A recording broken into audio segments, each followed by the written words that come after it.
So we wanted to spend some time talking about tariffs itself, and rather than really go through all of each one, this is focused entirely on what happened since May. So really the most recent changes.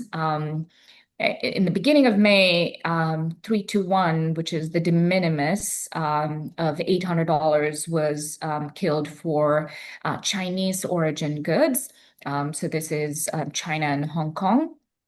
And towards the end of May, there was the CIT, the Court of International Trade, had ruled against Liberation Day tariffs, but a stay was then in effect, and it still remains in effect. Awaiting the appeal. So we're still waiting on a decision. That's likely to happen sometime soon. But at this point, there's no decision on that front. So everything has stayed the way it is. In June, on June 12th, there was the China deal that was done. The overarching takeaway there is that nothing really changed on the China front. So everything that we had in place, which was the 20% IEPA, which is the emergency tariff, and then the 10% reciprocal tariff, as well as any duty, that is the base duty, the MFN or the most favored nation duties, do apply cumulatively up to 55%. So no changes there. And the deal is done, but it hasn't really changed anything on that front. And then the next change was announced June 30th, and that was the 10%, the UK-US economic deal. Again, no changes. The 10% on import stays for UK. Also, the outbound US to UK stays in place, except for some preferential treatment for pharma goods. And then the next a change was announced in August 1st, and this is still pending official confirmation. So nothing has been put in place. And just as a reminder, we watch for actual, the Federal Register changes. So that really means when they go in effect, that's when FlavorCloud will actually make these changes. So you're always staying compliant. But just in terms of what's being proposed here, it is Vietnam is now getting tariffs. So there's a 20% tariff on made in Vietnam goods. And there's a transshipment. This is where, goods that are manufactured in other countries that are being shipped through Vietnam, again, trying to close the loophole, would be 40% tariffs. The rest of the countries listed here are somewhat very similar to Liberation Day tariffs that we heard of earlier in the year, with slight differences, somewhere between 20 to 40% across these countries. Again, this basically means that we're going to need to wait for confirmation on when these go into effect, but they are essentially coming. And letters have been sent to each of these countries. So I think, this is the deal in progress, if you will. And finally, de minimis. So I want to talk a little bit about de minimis in general, and then also about de minimis violation penalties, which is one of the new things. The big beautiful bill that has proposed an end to de minimis. So currently, de minimis was killed for China origin goods. So it's basically China and Hong Kong. But according to this bill, it's really about de minimis going away for all countries. And that is expected to happen sometime before July 2027. We actually think that that is going to be on a much faster path, even as early as this year. But again, that is something that we're going to be watching for because that has massive implications. There's two major implications. One is on the consumer front. It just changes consumer buying power, if you will, because you are paying more. You're paying duties and tariffs on commodities that the U.S. consumer is not used to. It certainly has implications to brands on where they manufacture. While we're talking about diversification of sourcing and alternate sourcing, it somewhat evens the playing field there when that goes into effect for other countries. So that is something to be watchful for as well. And finally, the August 4th, we talked a lot about scrutiny and changes in the customs clearance processes, and there is heavy scrutiny by CBP in this case for any kind of violations. There are significant penalties for first and subsequent violations, 5K for first and 10K plus for subsequent violations, but they're really watching for fraudulent behavior in terms of, how are you valuing the goods? How are you declaring country of origin? Misclassification of HS codes and commodities. So these are all under heavy scrutiny. And kind of under the radar activity is what they're targeting. And there are much larger fines in terms of audits and also jail time and legal implications as well. So this is one of those, massive efforts that's been kicked off by the CBP as well.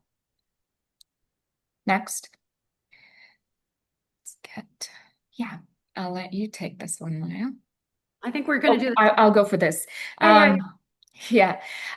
So we wanted to kind of give you strategies. I think we've talked about several of these, but this is really about kind of, leaving you with 6 different things to consider.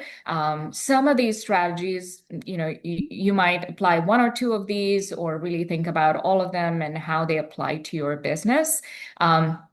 Rethinking sourcing is a really important one. I know we've talked about, alternate sourcing location. This is one of those things that takes time to be able to, go to a different source, negotiate.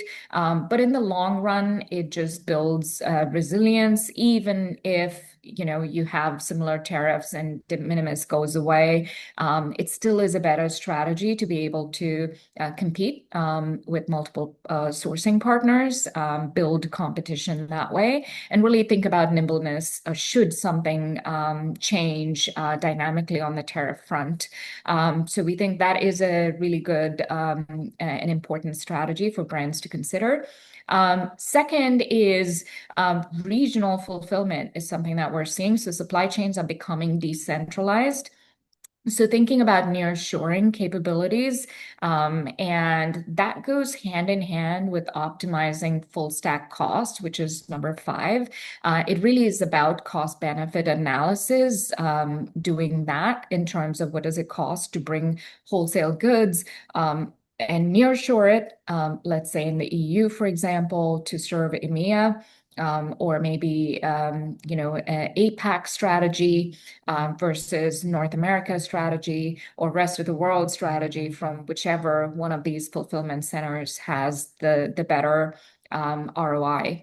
So really deeply understanding the tariff implications and what it takes in terms of the full stack cost is important. Third, is the HS codes are really important.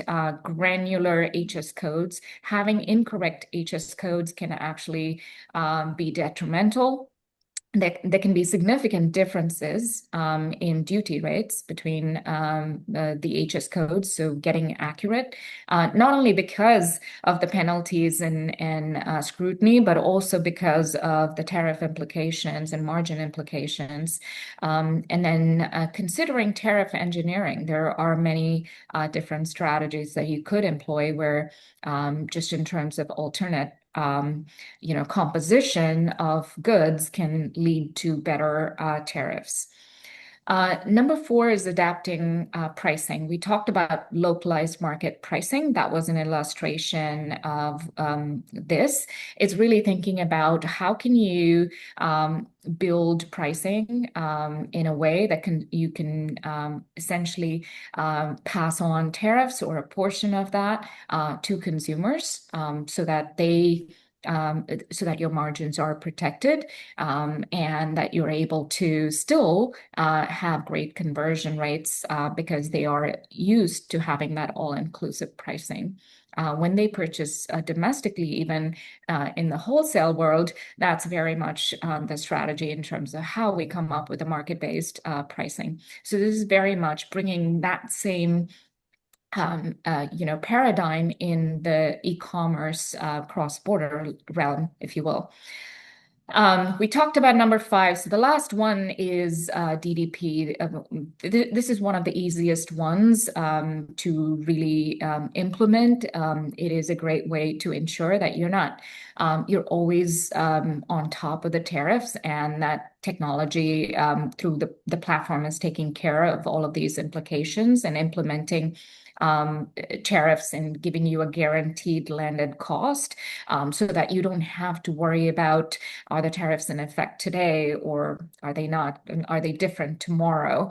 And what is in effect? So all of that complexity is kind of removed when DDP is used in combination with number four, which is the localized market pricing. It really eliminates any of the conversion concerns and makes for a really seamless end consumer experience. So those are the 6 strategies we recommend. Next. All right. As Ratna mentioned earlier, just because something ends up on Truth Social, just because something ends up as an executive order, doesn't actually mean it's official and has to be acted on by agencies like CBP. It has to hit something called the Federal Registrar to become real truth and something the agencies have to act on. So we have built an authoritative hub for y'all that really focuses on what the agencies have to actually act on and therefore is real and is going to be implemented at the borders. So please join us here for any follow-up questions, ongoing support, as we're still living in a very, very volatile world.